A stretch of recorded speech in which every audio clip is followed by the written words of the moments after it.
constitutional bodies और none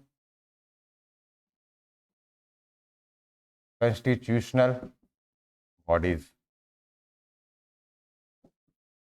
ठीक है, संवैधानिक एवं गैर संवैधानिक आयोग। ठीक है, संवैधानिक एवं गैर संवैधानिक आयोग, तुम लोग को बताना है कि क्या मतलब होता है इसका। संवैधानिक आयोग और गैर संवैधानिक आयोग।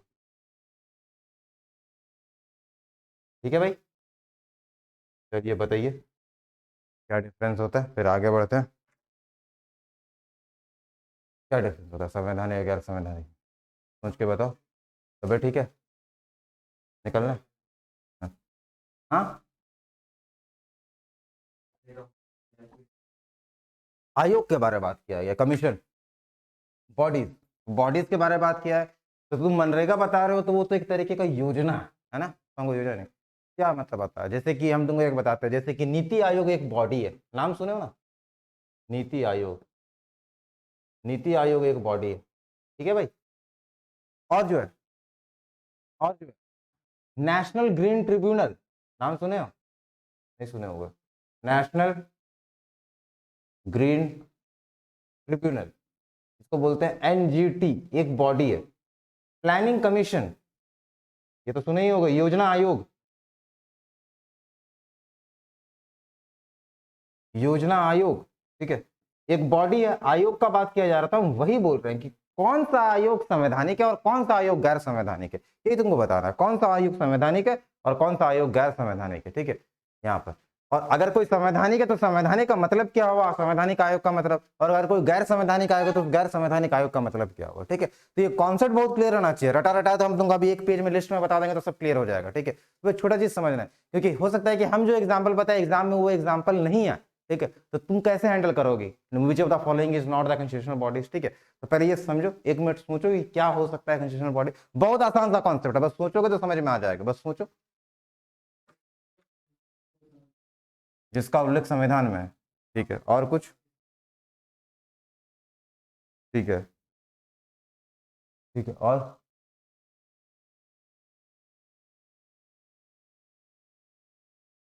ठीक है, और?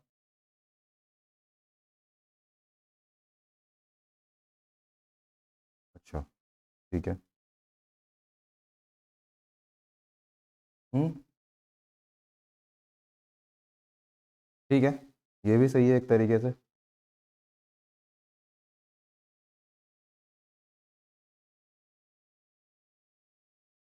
देखो, तुम लोग कहीं ना कहीं लगभग सही हो।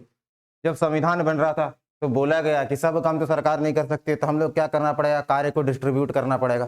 ठीक है, जैसे कि मान लो कि अगर महिलाओं की सुरक्षा और उनके लिए कोई नीति बनाना है, तो या फिर वो अगर उनके पास कुछ ऐसा होता है कि वो अपने सुरक्षा के लिए या फिर कुछ ऐसा काम के लिए किसी आयोग के पास जाए, तो एक बताया कि भैया चलो वुमेन्स कमीशन बना देते हैं। ठीक है ना, वुमेन्स कमीशन, ठीक है ना। बोला कि भैया एसटी एससी को लोग को लगा कि हमारे ऊपर बहुत ज्यादा ऐसा कुछ शोषण हो रहा है, और अगर कुछ हमारे साथ कुछ गलत हो रहा है और हम अगर जाना पड़े हम किसके पास जाए, तो बोले एक आयोग बना देते हैं, एसटी एससी आयोग। ठीक है ना, और उसके ऊपर जो संविधान में कुछ बात लिख दिया, तो जिसके ऊपर संविधान में अगर कुछ बात लिख दिया गया कि ऐसा आयोग होना चाहिए और इसका ये फंक्शन रहेगा, पूरा प्रोविजंस रहेगा, पूरा आपका कार्य नीति रहेगा कि वो कैसा काम करेगी, तो उसको हम लोग क्या बोलेंगे, कॉन्स्टिट्यूशनल बॉडी। ठीक है, तो उसको हम लोग क्या बोलेंगे, कॉन्स्टिट्यूशनल बॉडीज। लेकिन कुछ कुछ बॉडीज ऐसी होती है, कुछ कुछ बॉडीज ऐसी होती है, ठीक है, कुछ कुछ बॉडीज ऐसी होती है जिसका कि संविधान में उल्लेख नहीं होता, तो उसको हम लोग क्या बोलते हैं, गैर संवैधानिक आयोग, या फिर इसका एक और नाम देते हैं, गैर सुनने से थोड़ा सा ये नेगेटिव टर्म जाता है, तो इसको हम लोग एक और टर्म लिखते हैं, सांविधिक आयोग, सांविधिक आयोग। सांविधिक मतलब संविधान में नहीं है वो, तो हिंदी में इसको हम लोग लिखेंगे सांविधिक आयोग। ठीक है ना, ध्यान देना, तो संवैधानिक आयोग, गैर संवैधानिक या फिर सांविधिक आयोग। ठीक है, क्लियर। अब कुछ कुछ आयोग, अब कुछ कुछ चीज ऐसे रहती है ना, अच्छा ये बाकी फिर नॉन कॉन्स्टिट्यूशनल बॉडीज ये बनती कैसी है, ठीक है, ये बनते कैसा, तो सरकार को लगा अब क्या होगा कि जो लोग संसद में बैठे हुए हैं, एक हम लोग लॉ पारित करवाने के बाद इस तरीके का कोई सिस्टम बना दें, तो हम लोग क्या बोलेंगे कि भैया वो जो आयोग है, वो आयोग क्या है, संविधान में नहीं है, क्योंकि वो संसद के थ्रू पारित करके बनवाया गया है, तो हम लोग उसको क्या बोल दिए कि ये गैर संवैधानिक, मतलब ये सांविधिक आयोग होगा। जैसे जैसे मान लो अगर हम लोग सीबीआई का गठन कर दिए, सेंट्रल ब्यूरो ऑफ इन्वेस्टिगेशन, ठीक है ना, तो सीबीआई के बारे में आपका संविधान में कहीं भी नहीं लिखा हुआ, ठीक है, तो सीबीआई के बारे में नहीं लिखा हुआ है, लेकिन हम लोग को इस चीज का जरूरत पड़ा, हम लोग को इस चीज का जरूरत पड़ा तो संसद में इंदिरा गांधी के सरकार के समय, ठीक है, हम लोग ये इंदिरा गांधी, हाँ इंदिरा गांधी की सरकार के समय इस चीज का जरूरत पड़ा तो हम लोग क्या किए थे, इस तरीके का एक आयोग का गठन किए थे, और इस तरीके के एक आयोग का गठन करने के बाद हम लोग बोले कि ठीक है इसका अपने एक बॉडीज रहेगा, इसके अपने हेड्स रहेंगे, इसके अपने मेंबर्स रहेंगे और ये अपने तरीके से फंक्शन करेगी। तो ये जितना भी प्रोविजंस है, ये प्रोविजंस कहीं भी तो संविधान में नहीं लिखा हुआ, ये संसद में एक कानून के तहत इसको जो है शक्ति दिया गया है, तो वैसे संविधान, वैसे आयोग को हम लोग क्या बोलेंगे, गैर संवैधानिक आयोग या फिर सांविधिक आयोग। क्लियर है? चलिए अब जल्दी जल्दी एग्जाम्पल बता दीजिए कॉन्स्टिट्यूशनल बॉडी और अनकॉन्स्टिट्यूशनल बॉडीज का, कॉन्स्टिट्यूशनल बॉडीज और नॉन कॉन्स्टिट्यूशनल बॉडीज का।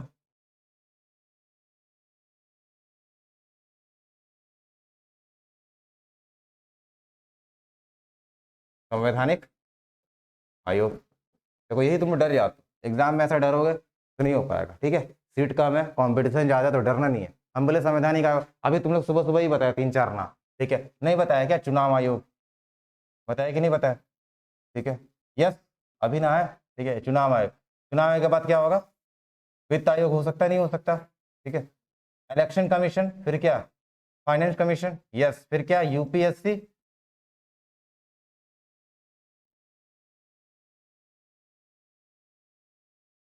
और क्या हो सकता है, यस वेरी गुड, एचटीएससी आयोग,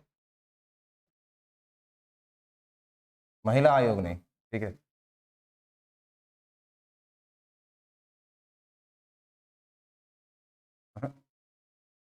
attorney general, office of attorney general, ठीक है, ऑफिस ऑफ अटॉर्नी जनरल, ठीक, फिर office of CAG, office of CAG, office of attorney general, office of CAG, ठीक है ना, कंट्रोलर ऑडिटर जनरल।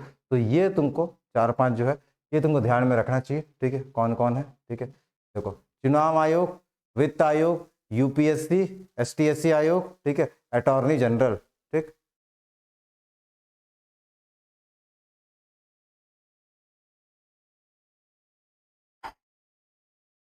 चुनाव आयोग का आर्टिकल बताओ, अभी बताया था क्या था, 320, तो इसका आर्टिकल बताओ, 280, इसका कितना, 315 से 300,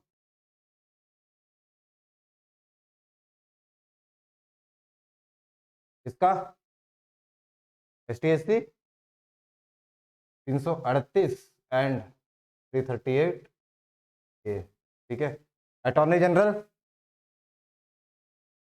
अटॉर्नी जनरल ऑफिस है ना, तो ये भी एक तरह के आए हुए हैं। अभी बताया था ना article 76 CAG, article 148,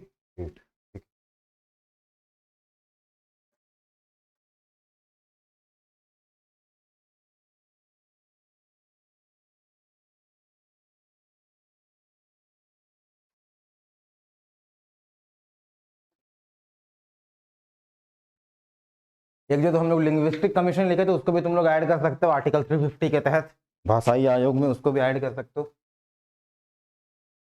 Andhra Pradesh, Bihar, MLA 5, human right, नहीं बेटा ह्यूमन राइट आयोग नहीं है, विवेक कुमार ह्यूमन राइट्स नहीं है, ठीक है, ह्यूमन राइट्स आयोग को तुम लोग ऐसे क्यों बोल रहे हो, जितना आयोग पढ़ोगे थोड़ी ना सब हो जाएगा, तुम खुद सोचो ना, एक बार ब्रेन स्टॉर्मिंग करो, अपने ऊपर कॉन्फिडेंस रखा करो, ठीक है, कि हम जितना पॉलिटी पढ़े हैं, क्या हम ह्यूमन राइट्स से संबंधित किसी भी तरीके का आर्टिकल पढ़े हैं क्या, और जब यहाँ से मेरे से पढ़ के जब तुम पॉलिटी जाओगे ना तो फुल कॉन्फिडेंस में जाओ, ठीक है, अगर हम किसी चीज के बारे में वो आर्टिकल नहीं पढ़ाए तो मतलब नहीं है वो आर्टिकल, हम एक ही बार महिला आयोग का नाम लिए इतना टाइम में कि महिला आयोग से संबंधित ये आर्टिकल नहीं है, ठीक है, और जब हम बोले नहीं है तो नहीं है, ठीक है, तो समझ में नहीं आना चाहिए, तो उस तरीके से तुमको हैंडल करने आना चाहिए सवाल, ठीक है, तो एनएचआरसी कोई है ही नहीं, ठीक है, जिसको 1993 में बनाया गया था, एक डिक्लेरेशन के थ्रू बनाया गया था, ठीक है, तो अलग चीज है, तो ये ध्यान रखना, इतना सब कुछ आपका आर्टिकल है। चलिए अब जल्दी जल्दी बताइए, चुनाव आयोग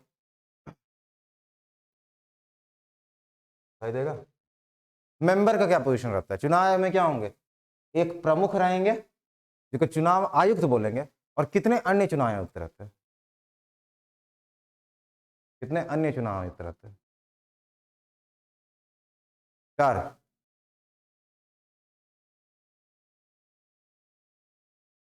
नहीं बता, कभी चुनाव का घोषणा वोषणा सुनो कि नहीं सुने, सुनना पड़ेगा, सुन तो याद थोड़ी ना करना, हर कुछ को पढ़ाई के तरीके से देख तो, ठीक है, उसको देखो कम से कम कि एक आदमी के साथ कितने आदमी बैठे हुए हैं, 2 आदमी क्यों बैठे हुए हैं, जो बीच वाला आदमी वही क्यों बोल रहा है, बाकी 2 आदमी क्यों नहीं बोल रहा है, ठीक है। तो इसका जो स्ट्रक्चर रहता है वो क्या रहता है, 1+2, मतलब एक मुख्य चुनाव आयुक्त और 2 अन्य चुनाव आयुक्त, ठीक है। तो स्ट्रक्चर पर इसका देखो, एक मुख्य चुनाव आयुक्त और 2 अन्य चुनाव आयुक्त, ठीक है। हम बता रहे हैं इसका स्ट्रक्चर, ठीक। चलिए भाई बढ़ते हैं आगे। 1+2 लिखेंगे तो समझ में आ जाएगा ना, हम पूरा लिख नहीं रहे, ठीक। एक चुनाव आयुक्त, 2 अन्य चुनाव आयुक्त, मतलब 1 चीफ इलेक्शन कमिश्नर और 2 जो रहेगा आपका इलेक्शन कमिश्नर। जो एग्जाम में पूछा जाता है कि who is the chief election commissioner, CEC, तो वही नाम पूछा जाता है कि सीईसी चीफ इलेक्शन कमिश्नर कौन है।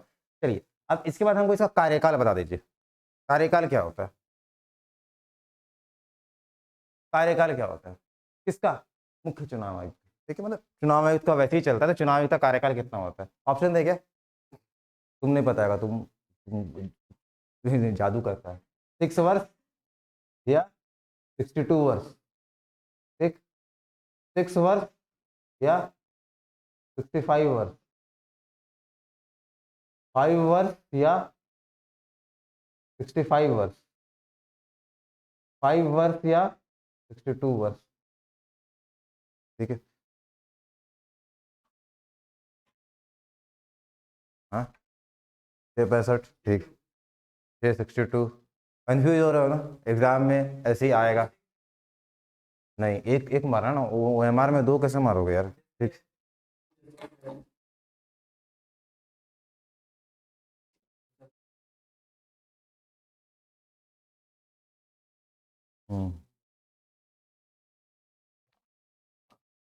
क्या लग रहा है, क्या बोल रहा तुम, 6 कितना, 6 685, 6 वर्ष या फिर 65 वर्ष, ठीक है ना, तो ध्यान देना 6 वर्ष या फिर,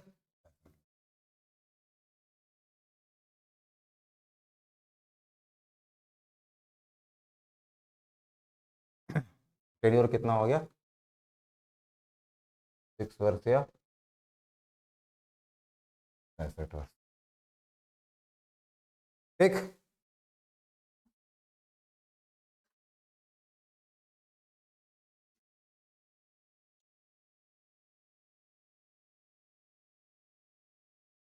बहुत बार एग्जाम में ये सवाल पूछा जाता है कि फर्स्ट इलेक्शन कमिश्नर कौन थे, वो द फर्स्ट इलेक्शन कमिश्नर, तो फर्स्ट इलेक्शन कमिश्नर का नाम याद रखना है ना, ठीक है।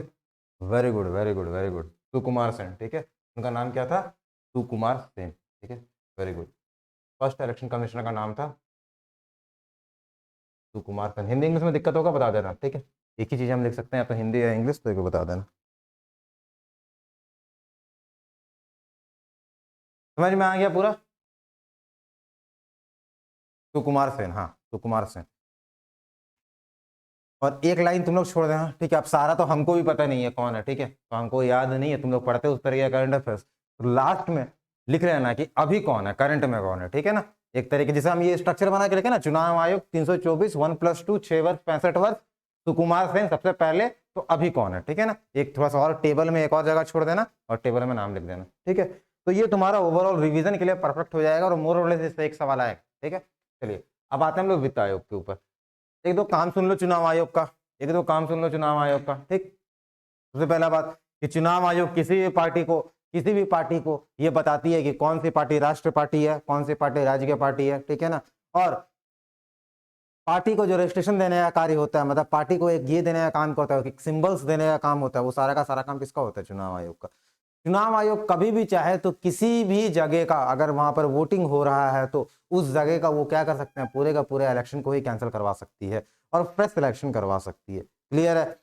इमरजेंसी के टाइम, जैसे इमरजेंसी लगा हुआ है, ठीक है, तो इमरजेंसी तुमको पता है, जब इमरजेंसी लगता है तो पहले 6 महीने के लिए लगता है, ठीक है ना, कोई भी इमरजेंसी हो तो पहले 6 महीने के लिए लगेगा, फिर उसको एक्सटेंड किया जाता है। तो अगर प्रोसेस ठीक हो जाता है, मान लो इमरजेंसी वहां से हट जाता है, मान लो कि झारखंड में बहुमत की सरकार नहीं बनी, तो 6 महीने के लिए यहाँ पर राष्ट्रपति शासन लगा दिया गया। लेकिन अब मान लो फिर से चुनाव का अगर हमको स्थिति चाहिए, अगर हमको ऐसे फिर से चुनाव वगैरह करवाना है, तो वो क्या करेगा, डिस्कस कर सकता है, किससे, राष्ट्रपति से, क्योंकि इमरजेंसी लगाने का जो मेन पावर, सुप्रीम पावर, वो कौन है, राष्ट्रपति, तो उनसे वो डिसीजन कर सकता है, वो बात कर सकता है, ठीक है, ये बड़ा इंपॉर्टेंट। परिसीमन आयोग के साथ मिलकर, ठीक है, परिसीमन आयोग के साथ मिलकर ये क्या करते हैं, डिफरेंट डिफरेंट विधायकी क्षेत्र और संसदीय क्षेत्र को डिलिमिट करने का काम करती है, डिलिमिटेशन का काम करती है, ठीक है। तो ये आपका तीन आपका जो है मेजर फंक्शन हो गया। और एक बात तुम याद रखना, ये बहुत ही मजेदार बात है, ये किसी भी दल को रजिस्ट्रेशन तो दे देती है कि भैया ठीक है अपना दल बनाइए, लेकिन चुनाव आयोग का एक बहुत बड़ा ये ड्रॉबैक है कि वो चुनाव आयोग क्या कर सकती है कि उस दल का रजिस्ट्रेशन कैंसिल नहीं कर सकती। समझ में आया ना, उस दल का रजिस्ट्रेशन कैंसिल नहीं कर सकती, ठीक है। तो वो कैंसिल चुनाव आयोग के पक्ष पे नहीं हो पाएगा, ठीक है। चुनाव आयोग क्या करेगी, सिर्फ दल को रजिस्ट्रेशन का परमिशन देती है कि आप रजिस्टर करवा दीजिए, लेकिन कैंसिल करने का शक्ति जो है चुनाव आयोग के हाथ में नहीं है, ठीक है। चुनाव आयोग क्या करवाती है, आचार संहिता, code of conduct, code of conduct समझ में आता है, ठीक है। आचार संहिता लगता है, ठीक है ना, चुनाव से पहले, तो आचार संहिता आपका लागू, अभी सुनने में तुमको बहुत अच्छा लगेगा आचार संहिता, लेकिन अगर एग्जाम में आ गया ये आचार संहिता कौन करा, तुम लोग वहां राज्यपाल मार के आ जाओगे, ठीक है। तो ऐसा होता है, तो ध्यान रखना आचार संहिता स्टेट हेड के थ्रू नहीं होगा। जब भी चुनाव का बात होगा चुनाव आयोग सुप्रीम हो जाता है, ठीक है ना, सारा काम चुनाव अंडर क्या होगा, स्टेट मशीनरी कुछ काम नहीं करेगी, ठीक है ना, तो वो सब कुछ होता है। और चुनाव आयोग किसका चुनाव करवाता है, सबसे पहला लोकसभा का चुनाव कराता है, यस। विधानसभा का चुनाव करवाता है, यस। राष्ट्रपति का चुनाव करवाता है, यस। वाइस प्रेसिडेंट का चुनाव करवाता है, यस। क्या पंचायत का चुनाव करवाता है क्या, नहीं। पंचायत चुनाव कौन करवाता है, स्टेट इलेक्शन कमीशन, ठीक है ना। पंचायत का चुनाव हो या म्युनिसिपल का इलेक्शन हो वो कौन करवाता है, स्टेट इलेक्शन कमीशन, ठीक है। तो ये आपका पूरा चुनाव आयोग का काम हो गया। अब पहुंचते हैं वित्त आयोग। हाँ भाई बताओ।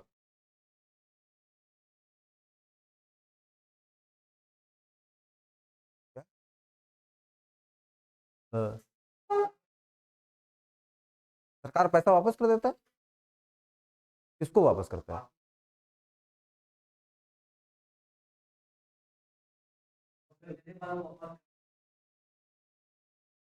सरकार वापस कर देता है पैसा, नहीं पता यार, ठीक है। आर्टिकल 280, ठीक है। ये क्या है आपका वित्त आयोग। वित्त आयोग में क्या होता है, एक हेड होते हैं, फाइनेंस हेड, ठीक। और फाइनेंस हेड होने के साथ क्या होते हैं, इसमें कितने और सहायक होते हैं, 1+4, ठीक है, 4 सहायक। तो आपका स्ट्रक्चर हो गया 1+4, 1+4। अच्छा एक चीज छूट गया, नहीं लिख लो इसको, स्ट्रक्चर। इसकी नियुक्ति कौन करेगा भाई, राष्ट्रपति करेगा ना ऑब्वियसली, ठीक है, ये राष्ट्रपति करेगा, ठीक है। हम इसको पहले कंप्लीट कर लेते हैं, ठीक, फटाफट। वित्त आयोग ये आपका कितना चलेगा, कितने साल के लिए बनता है ये, 5 वर्ष। और अभी कौन सा वित्त आयोग जस्ट खत्म हुआ है 2020 में, हम तुमको बताया था कोविड के टाइम पे, 15वां वित्त आयोग, बताया था कि नहीं बताया था, भूलना नहीं है सब। 15वां वित्त आयोग, हेड कौन थे, एनके सिंह, हेड कौन थे, एनके सिंह, तो याद रखो, ठीक। फिफ्थ, तो आपका इनका कार्यकाल कितना होता है, 5 वर्ष का। और इनका नियुक्ति कौन करेगा, राष्ट्रपति, ठीक है। अभी लेटेस्ट कौन सा खत्म हुआ है, 15वां, ठीक है। कब खत्म हुआ है, 2020 में, ठीक है। सबसे इंपॉर्टेंट काम वित्त आयोग का क्या रहता है, सबसे इंपॉर्टेंट काम वित्त आयोग का क्या रहता है, वित्त आयोग का सबसे इंपॉर्टेंट काम यह रहता है कि वो ये डिसाइड करे कि केंद्र और राज्य के बीच में राजस्व का बंटवारा कैसे हो, केंद्र और राज्य के बीच में राजस्व का बंटवारा कैसे।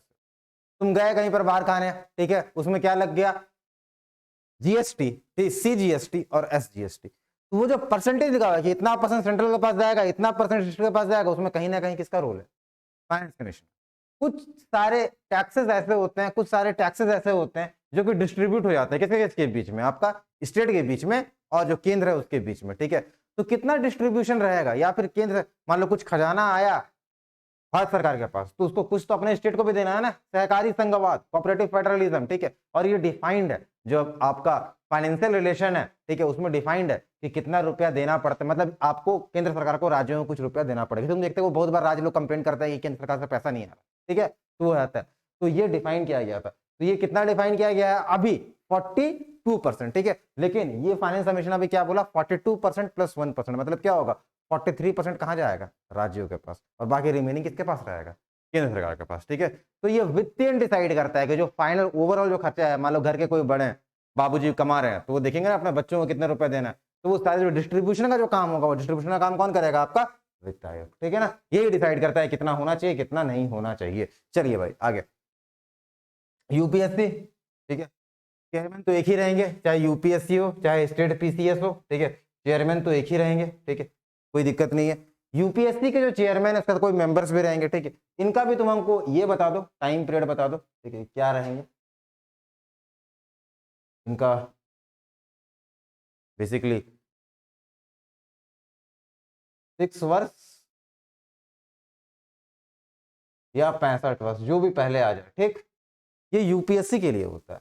लेकिन अगर पीसीएस को कोई आदमी है, जैसे जेपीएससी में कोई अगर हेड बैठे हुए हैं, तो उनका टाइम पीरियड रहेगा 6 वर्ष या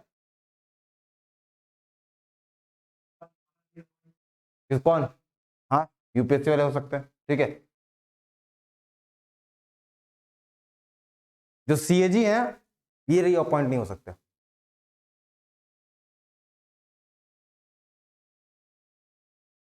री अपॉइंट कौन होगा, सुनना, जो पीसीएस के हेड रहेंगे ना, वो री अपॉइंट होकर कहां पहुंच सकते हैं, यूपीएससी। लेकिन जो यूपीएससी के हेड रहेंगे वो री अपॉइंट नहीं हो सकते। जो हेड रहेंगे ना, एक हेड रहेंगे, एक मेंबर रहेंगे, तो ये जो हेड है ना, तो ये हेड एक अगर हो गया टेन्योर खत्म तो खत्म इनका, ठीक है, ये दोबारा री अपॉइंट नहीं होंगे। लेकिन जो मेंबर्स है वो री अपॉइंट होकर कहां पहुंच सकते हैं, यूपीएससी के चेयरमैन तक। समझ में आया ना, कॉन्सेप्ट क्लियर, ठीक है, क्लियर रहना चाहिए। फेवर्स मेथड, अच्छा नियुक्ति कौन करेगा इनका, ये भी बहुत इंपॉर्टेंट सवाल है, नियुक्ति कौन करेगा इनको,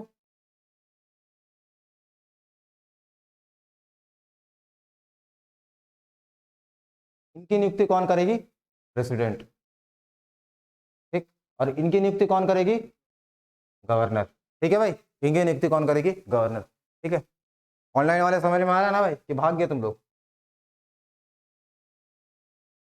ठीक है। जो 6 वर्ष और 65 वर्ष जो यूपीएससी वाले हैं, ठीक है, तो यूपीएससी के जो आपके चेयरमैन रहेंगे उनकी नियुक्ति कौन करेगी, प्रेसिडेंट, राष्ट्रपति, कोई दिक्कत नहीं है।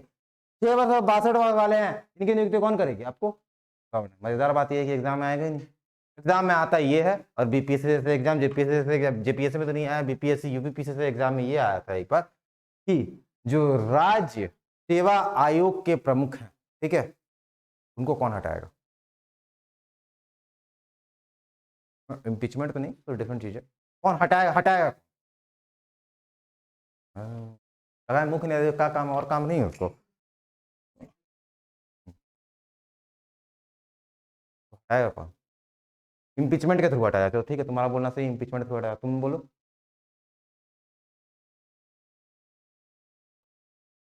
इसको जो पूरा हटाना है, ध्यान रखना, ठीक है, ये 6 वर्ष या 65 वर्ष को हटाना है काम, रिमूवल का काम प्रेसिडेंट कर देगा अपने हिसाब से। हालांकि इसको संसद में पारित करना पड़ेगा, एक प्रोसेस लेके आना पड़ेगा, उसके बाद इसमें क्या होगा ना, 6 वर्ष 62 वाले में जो आपका पीसीएस का जो हेड रहेंगे, इसको अपॉइंट तो कौन करेगा, गवर्नर, लेकिन इनको हटाने का काम कौन करेगा, राष्ट्रपति। तो ये लिख लेना, दिमाग में ये बैठा लेना कि इनका जो रिमूवल होगा, या इनको जो हटाने का काम करेगा वो कौन करेगा, राष्ट्रपति। इनको हटाने का काम कौन करेगा, राष्ट्रपति, ठीक है। चुनने का काम तो गवर्नर कर लिया, लेकिन हटाने का काम कौन करेगा, आपका राष्ट्रपति, ठीक है भाई। बहुत इंपॉर्टेंट हम बात बताए इसमें, ठीक है ना, यूपीएससी और पीसीएस वाले में, ठीक। अच्छा, कोई स्टेट पीसीएस चाहे तो वो एक साथ 2 राज्यों का जो है क्या करवा सकती है, अपना पीसीएस का एग्जाम जो है करवा सकती है, ठीक है ना, अगर चाहे तो, अगर ऐसा आपस में सहमति बन गया तो। एसटीएससी आयोग बहुत ज्यादा बताने की जरूरत नहीं है, मेंबर का बात की जरूरत नहीं है, बस तुमको ये याद रखना है कि आर्टिकल कौन सा है, ठीक है। और इसके बाद अटॉर्नी जनरल आर्टिकल 76, ये भी बहुत इंपॉर्टेंट है, ठीक है। अटॉर्नी जनरल आर्टिकल 76, ठीक। अपॉइंट कौन करेगा इसको, विल अपॉइंट प्रेसिडेंट, ये तो आदमी एक ही रहेगा, तो अपॉइंट कौन करेगा, प्रेसिडेंट, वेरी गुड, ठीक। अब इसको अपॉइंट प्रेसिडेंट करेगा, ठीक है, जब इसको अपॉइंट प्रेसिडेंट करेगा तो ये बताओ इसका टेन्योर क्या होगा,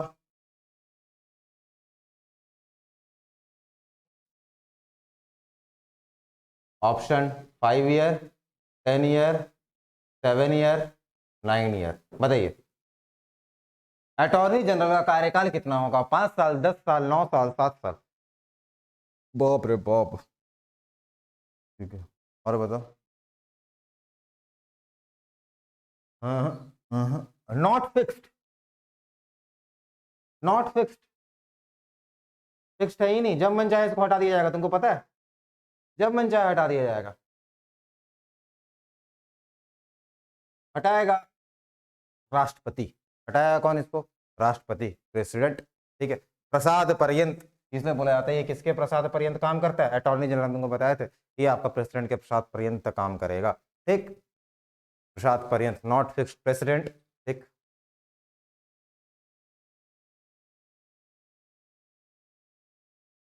फिर अगेन इसमें भी तुम लोग थोड़ा सा चार्ट बना लोगे, ये भी आता है कि अभी करंट में अटॉर्नी जनरल कौन सा है, ठीक है। तो जब रिवाइज करोगे तो बड़ा आसान हो जाएगा तुम्हारे लिए सब कुछ ये समझना, ठीक है। अब आगे बढ़ते हैं। जब हम लोग आगे बढ़ेंगे तो हम लोग पहुंचेंगे CAG। अगेन CAG अपॉइंट कौन करेगा? प्रेसिडेंट करेंगे, यस बिल्कुल। कार्यकाल कितना रहेगा? 6 वर्ष या 65 वर्ष, ठीक है। अपॉइंट कौन करेगा? इसका कार्यकाल कितना रहेगा? 6 वर्ष या 65 वर्ष।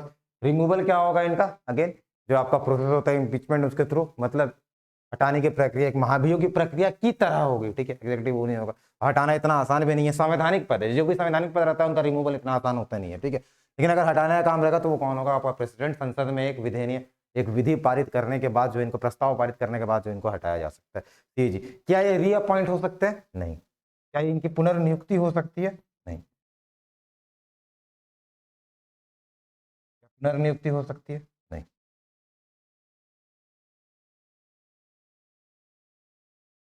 ऐसे यूपीएससी वाला का भी देखे थे ना, जो चेयरमैन था उसका पुनर्नियुक्ति हो सकता था क्या? नहीं। लेकिन मेंबर क्या हो सकते थे? पुनर्नियुक्त होके आपका पहुंच सकते थे चेयरमैन तक, ठीक। तो ये पूरा सिस्टम, ठीक। कोई समस्या यहाँ तक में? कोई दिक्कत नहीं, ठीक है। तो इसी को हम लोग क्या बोले, आपका संवैधानिक आयोग। 2-4 और संवैधानिक आयोग रहता है, लेकिन अगर तुम इतना समझ गए, क्योंकि सवाल तुम जनरली देखोगे इसी से ज्यादा सवाल रहता है, घुमा फिरा के मिल जाएगा, किसी से ज्यादा सवाल रहता है, तो ये तुमको देखना है और समझ में आना चाहिए, ठीक। अब कुछ कुछ हम बॉडी का नाम लिख रहे हैं, तुम लोग कोशिश करना कि इसी मैटर पे मतलब सेम इसी तरीके से बना लो, ठीक है, क्योंकि टाइम ज़्यादा हो रहा है, हमको कुछ काम है, अब हम थोड़ा सा निकलेंगे, ठीक है। तो तुमको बता रहे हैं कि क्या क्या तुमको करना है। देखो ये सब नॉन कंस्टिट्यूशनल बॉडी एग्जाम्पल ध्यान रखना, कम से कम कुछ नहीं भी तो इसका टेन्योर जरूर देख लेना कि सीबीआई के हेड का टेन्योर कितना होता है, ठीक है। सीबीआई सेंट्रल विजिलेंस कमीशन, ठीक है ना। प्लानिंग कमीशन तो बहुत ही इंपॉर्टेंट, ठीक है ना। भले खत्म हो गया लेकिन सवाल तुम आज भी देखते होगे, बहुत सारा एग्जाम में आता है, ठीक। योजना आयोग, ठीक है भाई। सीबीआई, सीबीसी, योजना आयोग, एनएचआरसी, राष्ट्रीय मानवाधिकार आयोग, ठीक है भाई। राष्ट्रीय मानवाधिकार आयोग, ठीक है। 1 2 3 4, एक नीति आयोग। हम इसके बारे में थोड़ा सा कल कुछ थोड़ा सा और ब्रीफ कर देंगे 5 मिनट में, इसके बाद हम लोग आगे बढ़ेंगे, ठीक है। बताना कुछ जरूरी है, कुछ जैसे कि तुम एनजीटी सुनोगे कि एनजीटी क्यों बना, ठीक है ना। तो बड़ा ही तुमको मजेदार कहानी हम तुमको बताएंगे। राष्ट्रीय हरित प्राधिकरण, ठीक है ना, ये सब याद हो जाना चाहिए। राष्ट्रीय हरित प्राधिकरण, आज का सवाल ऐसे ही आता है, बताइए कि एनजीटी क्या है, क्या कार्यकाल होता है, ठीक है, कैसे काम करता है ये। एक और लिख लो, Central Pollution Control Board, CPCB, ये किस तरीके का आयोग है? सेंट्रल पॉल्यूशन कंट्रोल, हम फुल फॉर्म नहीं लिख रहे हैं, ठीक है, देख लेना, CPCB Central Pollution Control Board, ठीक है, ये क्या होता है। और एक और लिख लो, नेशनल वुमेन कमीशन, महिला आयोग, ठीक। और अभी लेटेस्ट एक फॉर्म हुआ, हम तुमको बताया था जब पढ़ा रहे थे, तो बोले थे कि इसके बारे में हम बाद में बताएंगे, और वो क्या था? NCBC, national commission of backward class, जिसके तहत एक संवैधानिक संशोधन किया गया। हम तुमको बोलते बताएंगे एनसीबीसी। तो ये सब कुछ तो बस हम लोग को इतना कवर करना है, तो हम लोग का कॉन्स्टिट्यूशनल बॉडी भी खत्म, नॉन कॉन्स्टिट्यूशनल बॉडी भी खत्म, एग्जीक्यूटिव हम लोग एग्जीक्यूटिव ये लेजिस्लेटिव तो खत्म कर ही चुके हैं, एग्जीक्यूटिव भी लगभग हो गया। तो कल ये छोटे से हम लोग जब भी नेक्स्ट क्लास होगा एक बार बस इसमें 10-15 मिनट हम लोग को ब्रीफ करेंगे कि क्या है क्या नहीं है। इसके बाद हम लोग सीधा पहुंचेंगे पार्ट 3, और जब अगले क्लास में हम लोग सारा फंडामेंटल राइट्स, डीपीएसपी और ये सब कुछ जो है खत्म कर देंगे। कुछ डाउट होगा, कुछ नया क्वेश्चन मिलता है, पूछते रहा करो, ठीक है, exam related, exam point of view से, ठीक है। चलिए फिर मिलते हैं।